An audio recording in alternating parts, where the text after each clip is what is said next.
Hello കൂട്ടുകാരെ, ഇന്ന് ഞാൻ ഒരു വ്യത്യസ്തതയുള്ള വീഡിയോയുമായാണ് നിങ്ങളുടെ മുൻപിൽ വന്നിരിക്കുന്നത്. ഇത് ഞാൻ ഇൻക്യുബേറ്ററിൽ വിരിയിപ്പിച്ച കോഴിക്കുഞ്ഞുങ്ങളാണ്. ഞാൻ മാത്രമല്ല കേട്ടോ, എൻ്റെ അമ്മയുണ്ട് ഫുൾ സപ്പോർട്ടായിട്ട്. ഇതിനകത്ത് കോഴിക്കുഞ്ഞുങ്ങൾ മാത്രമല്ല ഉള്ളത്, ഒരു ടർക്കി കുഞ്ഞും 4 മണിത്താറാവിൻ്റെ കുഞ്ഞുങ്ങളുമുണ്ട്. ഇതിനിപ്പോൾ 28 ദിവസം പ്രായമായി. ഇതിന് നമ്മൾ കൊടുക്കാൻ പോകുന്ന വാക്സിൻ IBD സെക്കൻഡ് ഡോസ് വാക്സിനാണ്. ഇത് നമ്മൾ കണ്ണിനും മൂക്കിലുമായിട്ടാണ് കൊടുക്കാൻ പോകുന്നത്. ആദ്യം നൽകിയ വാക്സിനൊന്നും വീഡിയോയിൽ ഉൾപ്പെടുത്തിയിട്ടില്ല. വെക്കേഷൻ സമയത്ത് ചെറിയ തോതിൽ തുടങ്ങിയ സ്വയം തൊഴിലാണ് കൂട്ടുകാരെ എൻ്റേത്. ഇപ്പോൾ കാണിക്കുന്ന കോഴിക്കുഞ്ഞിന് ഒരു പ്രത്യേകതയുണ്ട്. ഇത് മുച്ചിരിയുമാണ്. അതുപോലെ തന്നെ ഒരു കണ്ണിന് കാഴ്ച വൈകല്യവുമുണ്ട്. ഇൻക്യുബേറ്ററിൽ നിന്ന് വിരിയിപ്പിച്ചെടുത്തപ്പോൾ മുതൽ ഈ കോഴിക്കുഞ്ഞ് ഇങ്ങനെ തന്നെയാണ്. ഈ വാക്സിൻ നമ്മൾ ഒരു കണ്ണിനും അതുപോലെ തന്നെ മറുവശത്തുള്ള മൂക്കിലുമായാണ് കൊടുക്കുന്നത്. ഇൻക്യുബേറ്ററിൽ മുട്ടകൾ വയ്ക്കുന്നത് എങ്ങനെയെന്നും കോഴികൾക്ക് രോഗപ്രതിരോധ ശേഷിക്ക് വേണ്ടിയുള്ള വാക്സിനുകൾ എങ്ങനെയാണ് കൊടുക്കേണ്ടതെന്നും മറ്റൊരു വീഡിയോയായി ഞാൻ ഇടുന്നതായിരിക്കും.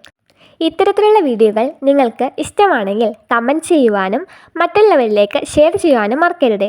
എന്നാലല്ലേ ഈ വീഡിയോ എല്ലാവർക്കും ഉപകാരപ്രദമാകത്തുള്ളൂ. താറാവ് കുഞ്ഞുങ്ങൾക്ക് വാക്സിനേഷൻ്റെ ആവശ്യമില്ല. ഇവർക്ക് കോഴികളേക്കാൾ രോഗപ്രതിരോധ ശേഷി കൂടുതലുള്ളവരാണ്. അതിൻ്റെ ഇടയ്ക്കൂടെ നമ്മുടെ അച്ചുക്കുട്ടൻ താറാവ് കുഞ്ഞുങ്ങളെ ഉപദ്രവിക്കാൻ നോക്കുന്നുണ്ട് കേട്ടോ. കണ്ടോ, നമ്മുടെ താറാവ് കുഞ്ഞിൻ്റെ നർത്തം കണ്ടില്ലേ, കുണുങ്ങി. ഇതാണ് നമ്മളെ വാക്സിനേഷൻ കഴിഞ്ഞിട്ടുള്ള നമ്മുടെ കോഴിക്കുഞ്ഞുങ്ങൾ. ഇനി നമുക്ക് ഇവരെല്ലാവരെയും അൺലോഡ് ചെയ്യാം നമ്മുടെ കൂട്ടിലേക്ക്. എല്ലാവർക്കും ഈ വീഡിയോ ഇഷ്ടമായെങ്കിൽ ലൈക്ക് ചെയ്യുവാനും സബ്സ്ക്രൈബ് ചെയ്യുവാനും മറക്കരുത്. എന്നാലല്ലേ എൻ്റെ പുതിയ വീഡിയോകൾ നിങ്ങൾക്ക് നോട്ടിഫിക്കേഷനായി ലഭിക്കത്തുള്ളൂ. ഇനി നമുക്ക് വാക്സിനേഷൻ കഴിഞ്ഞിട്ടുള്ള എല്ലാ കോഴികളെയും കൂട്ടിലേക്ക് കൊണ്ടുവിടാം. ഊർജ്ജസ്വലമായി ഭക്ഷണമൊക്കെ കഴിക്കുന്ന കോഴിക്കുഞ്ഞുങ്ങൾക്കാണ് നാം വാക്സിനേഷനൊക്കെ കൊടുക്കുന്നത്. അല്ലാത്ത കോഴിക്കുഞ്ഞുങ്ങൾക്ക് വാക്സിനേഷൻ പിന്നീട് കൊടുത്താലും മതി. എല്ലാ കോഴിക്കുഞ്ഞുങ്ങളും താറാവ് കുഞ്ഞുങ്ങളും ഹാപ്പിയായി കോഴിക്കൂട്ടിൽ കയറിയിട്ടുണ്ട്. കണ്ടോ, നമ്മൾ ആദ്യം ഓടിയെത്തുന്നത് ആരാന്നറിയോ? നമ്മുടെ മുച്ചിർച്ചയായിട്ടുള്ള ഒരു കണ്ണ് വയ്യാത്ത കോഴിക്കുഞ്ഞാണ് ആദ്യം ഓടിയെത്തുന്നത്.